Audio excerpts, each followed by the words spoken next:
on. Hi everyone, as requested, here are the 3 spinal stabilizing exercises. We call them McGill exercises. So they are designed to really recruit the muscles that support your spine, deep muscles.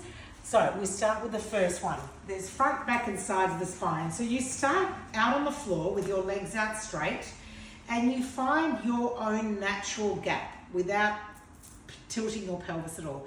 Place your hands in that gap and just notice the amount of pressure on your hands and not changing that pressure throughout the exercise.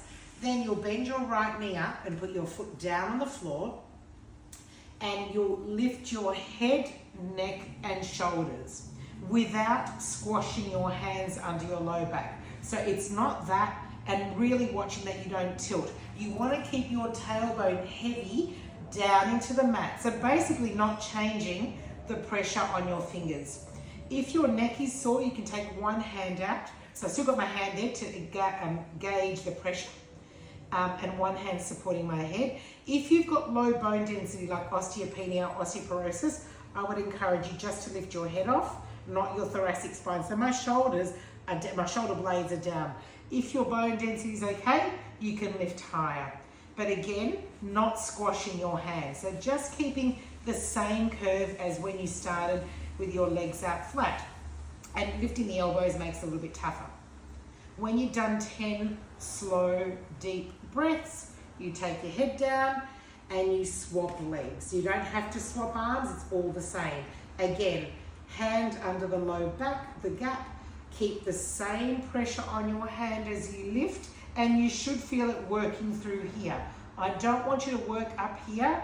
If you're feeling it here, chances are is that you've tilted and you're trying to squash your hand. I want you to maintain your natural curve. Elbows off is harder. If you need a bit more support, elbows down. With this one, the longer you hold, the better, because we're building endurance up in those deep muscles that support the spine. Hold, hold, hold.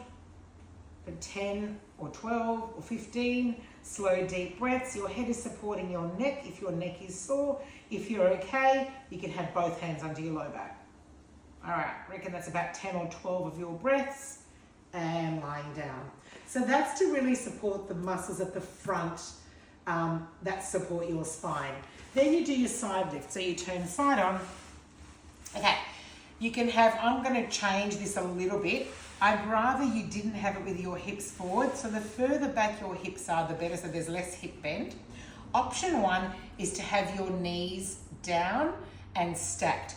Elbow is under shoulder, and you want to try and lift up out of that elbow. So instead of slumping down and stressing out the shoulder, lift up out of it. It also feels like you're trying to drag your elbow down the mat. That will also recruit your lats muscle to support your spine, and then you lift. Okay, so basically you're going to feel your lats, so the muscle under your armpit, your side of your waist and your glutes on that side. Again, holding for 10 breaths. If you want to make it harder, you can stagger your feet so the top foot is in front and you can hold it. And harder again is to stack the legs. Again, choose your level, head straight ahead, ribs are in, body's in a straight line. Hold for 10 or 12 or whatever you did for the first exercise, same amount of deep breaths. So you're stabilizing, you're using the muscles that stabilize the side of your spine. Okay, I reckon that's about right. Stay there, I'm swinging around, we're doing the other side. Okay, hips are straight, draw up, drag that elbow down. Level 1 is to go knees bent, so it's a shorter lever, still working lats, side of your waist and your butt, lateral butt muscles.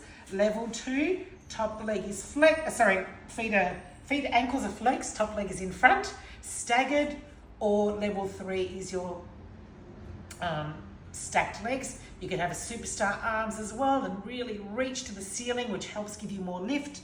And you hold for the same amount, 10 or 12 deep breaths. Try not to drop the hips. It is a hard exercise. Hold, hold, hold. Breathe, breathe, breathe, and then come down. Third and final one in this series is now to get the deep back muscles, the ones in between the vertebrae that support your spine, to be recruited.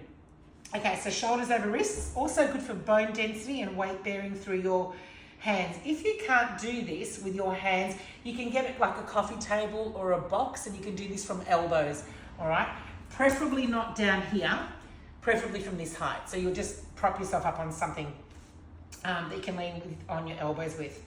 Okay, head up tall, chin tucked in. All right, gently pulling up these muscles that we worked in exercise number 1. And then you reach one arm out and the opposite leg out. Try not to throw all your weight on the knee that's remained on the ground. If you lift too high, you'll twist your hips. I don't think you can see that. So you want to think about reaching long, okay, but maintaining this neutral position. So the abdominals are gently engaged, your head is in line with your spine, and you breathe again for 10 or 12 or 15 deep breaths, whatever you did for exercises 1 and 2, working your deep back muscles. This doesn't feel like it does much, but this position is the best one to recruit those deep back muscles to support your spine. I reckon that's about right. Switching sides, shoulders over wrists, slowly extend, not high, long. Lengthen your neck, push up through your shoulder blade so you're not collapsing down, push up out of it. Gentle recruiting of those deep abdominals. Checking you're not dumping onto this side, so you want to maintain that position. You can look down and go, okay, that leg's relatively vertical, so that's good. And hold for your same amount of breaths on this side. Careful you don't lose that control, so push up, pick up through the ribs, hold, and release.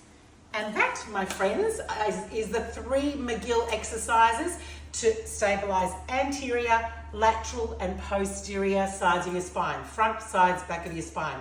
Enjoy, and I'll see you on the next one.